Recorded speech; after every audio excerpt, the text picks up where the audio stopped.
Ledakan besar mengguncang area pelabuhan kota Beirut, Lebanon pada Selasa petang 4 Agustus 2020 waktu setempat. Assalamualaikum warahmatullahi wabarakatuh. Perkenalkan, saya Muhammad Abdul Jabbar. Apa kabar teman-teman semua yang menonton video ini? Semoga kalian yang di sana sehat-sehat saja ya. Di video kali ini akan kita bahas tentang bencana bahan kimia. Di video sebelumnya kita telah melihat salah satu contoh bencana yang terjadi di Lebanon yang disebabkan oleh terbakarnya bahan-bahan yang mengandung amonium nitrat yang disimpan di sebuah pelabuhan Beirut, Lebanon. Perlu diwaspadai betapa berbahayanya jika kita terpapar oleh bahan-bahan kimia. Oleh karena itu, mari kita bahas lebih lanjut. Bahan kimia berbahaya adalah bahan kimia dalam bentuk tunggal atau campuran yang berdasarkan sifat kimia atau fisika dan atau toksikologi berbahaya terhadap manusia dan lingkungan. Bahan kimia beracun dapat membahayakan atau menimbulkan masalah kesehatan seseorang. Selain berbahaya, ternyata bahan kimia juga memiliki manfaat besar. Yang pertama, industri kimia. Industri kimia ini adalah pengolah dan penghasil bahan-bahan kimia. Di antaranya, industri pupuk, asam sulfat, bahan peledak, cat, deterjen, dan lain-lain. Yang kedua adalah industri pengguna bahan kimia, yaitu industri yang menggunakan bahan-bahan kimia sebagai pembantu proses di antaranya industri tekstil, kulit, kertas, pelapis listrik, pengolahan logam, dan lain-lain. Dan yang ketiga adalah laboratorium, yaitu tempat kegiatan untuk uji mutu, penelitian dan pengembangan, serta pendidikan. Selanjutnya, terdapat beberapa jenis bahan kimia, yaitu bahan kimia beracun, bahan kimia terbakar, dan bahan kimia peledak, serta bahan kimia korosif. Bahan kimia beracun ini adalah bahan kimia yang dapat menyebabkan bahaya terhadap kesehatan manusia apabila terserap ke dalam tubuh, baik karena tertelan, terhirup, maupun kontak erat.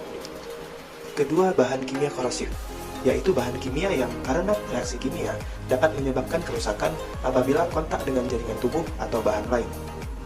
Ketiga, adalah bahan kimia yang mudah bereaksi dengan oksigen dan dapat menimbulkan kebakaran. Reaksi terbakar ini yang amat cepat juga dapat menyebabkan ledakan. Dan yang keempat adalah suatu zat padat atau cair atau keduanya yang karena suatu reaksi kimia dapat menghasilkan gas dalam jumlah dan tekanan yang besar serta suhu yang tinggi sehingga menimbulkan kerusakan di sekelilingnya. Berikut ada bahan kimia oksidator, bahan kimia reaktif terhadap air, bahan kimia radioaktif, bahan kimia gas bertekanan, dan bahan kimia reaktif terhadap asam. Bahan kimia oksidator adalah suatu bahan kimia yang mungkin tidak mudah terbakar, namun dapat menghasilkan oksigen yang dapat menyebabkan kebakaran bahan-bahan. Keenam, bahan kimia reaktif terhadap air, yaitu suatu bahan kimia yang amat mudah bereaksi terhadap air dengan cara mengeluarkan panas dan gas yang mudah terbakar. Ketujuh, bahan kimia reaktif terhadap asam. Bahan kimia ini sangat mudah bereaksi dengan asam dan menghasilkan panas dan gas yang mudah terbakar. Kedelapan adalah gas bertekanan. Adalah gas yang disimpan di bawah tekanan, baik gas yang ditampung maupun gas cair atau gas yang dilarutkan dalam pelarut di bawah tekanan. Dan yang terakhir, bahan kimia radioaktif, yaitu bahan kimia yang mampu memancarkan sinar radioaktif dengan aktivitas jenis lebih besar dari 0,02 mikrogram. Bencana kimia dapat terjadi karena pertama, kecelakaan akibat kelalaian manusia dan kerusakan teknologi. Kedua, bencana alam yang menimbulkan bencana kimia seperti banjir, gempa bumi, dan tsunami. Dan yang ketiga, sabotase pada industri kimia. Contoh kasus bencana kimia yang telah dibahas sebelumnya yang terjadi di kota Beirut, Lebanon pada Selasa 4 Agustus tahun 2020. Ledakan tersebut terjadi di pelabuhan Beirut. Ledakan ini mengandung bahan kimia berbahaya, yaitu amonium nitrat. Ledakan ini menghasilkan gas nitrogen oksida dalam jumlah yang sangat besar. Efek dari paparan nitrogen oksida dapat menimbulkan peradangan pada saluran udara paru-paru, diantaranya adalah batuk, gangguan pernapasan, berkurangnya fungsi paru, hingga serangan asma. Gas amonium nitrat ini juga dapat merusak sel-sel tubuh. Pada kadar yang tinggi di udara dapat mengakibatkan mata, hidung, tenggorokan, dan saluran pernapasan seseorang terbakar dan dapat menyebabkan kebutaan hingga kematian. Untuk mengurangi kerugian dari bencana bahan kimia, kita harus melakukan beberapa tindakan, yaitu tindakan prabencana. Tindakan prabencana yang pertama, identifikasi dan pengenalan secara pasti terhadap sumber bahaya atau ancaman bencana.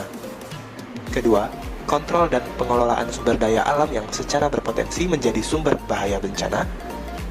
Ketiga, pemantauan penggunaan teknologi dapat menjadi sumber ancaman atau bahaya bencana. Keempat, penataan ruang dan pengelolaan lingkungan hidup. Kelima, pemerintah secara berkala memantau dan mengevaluasi pelaksanaan tata ruang dan pemenuhan standar keselamatan. Dan yang terakhir, penguatan ketahanan sosial masyarakat. Untuk upaya mitigasi serta pengurangan risiko bencana, kita dapat melakukan penyelamatan awal saat bencana dimulai. Informasi tentang kecelakaan seperti jumlah korban harus segera dilaporkan. Kedua, tim medis di lapangan harus melaporkan kepada pimpinan penanggulangan bencana, yaitu BNPB, dan berhati-hati ketika memasuki area bencana meskipun sudah dibersihkan. Dan yang ketiga, evakuasi korban yang sulit dari lokasi rawan merupakan tanggung jawab petugas khusus yang sudah berpengalaman atau terlatih, misalnya kepolisian dan tim SAR. Keempat, kecepatan bertindak sangatlah penting, namun harus tetap berhati-hati agar tidak terjadi kecelakaan tambahan sewaktu melakukan penyelamatan. Kelima, pemeriksaan untuk menentukan prioritas korban. Misalnya digunakan 4 kategori. Prioritas pertama untuk korban serius berat dengan label merah. Prioritas kedua, korban cedera sedang dengan label kuning. Prioritas ketiga, yaitu cedera ringan dengan label hijau. Dan yang terakhir, prioritas keempat, yaitu korban meninggal. Keenam, evakuasi korban keselamatan pasien dan kecepatan transportasi merupakan hal yang harus dijaga. Dan yang terakhir adalah tindakan yang dilakukan setelah kecelakaan industri, baik korban maupun penyelamat sering tertekan stresor dari kecelakaan tersebut. Perawatan lanjutan termasuk konsultasi serta acara wawancara setelah tugas selesai, dukungan dari teman, keluarga, dan pekerja sosial untuk membesarkan hati yang sangat diperlukan.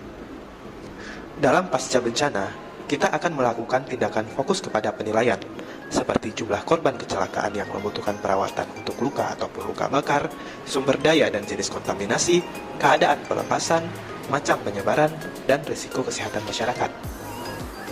Paparan individu orang-orang yang ada di daerah yang bersangkutan, dampak kesehatan yang awalnya dampak akut yang akhirnya menjadi jangka panjang harus dapat diatasi terkait dengan individu maupun lingkungan masyarakat.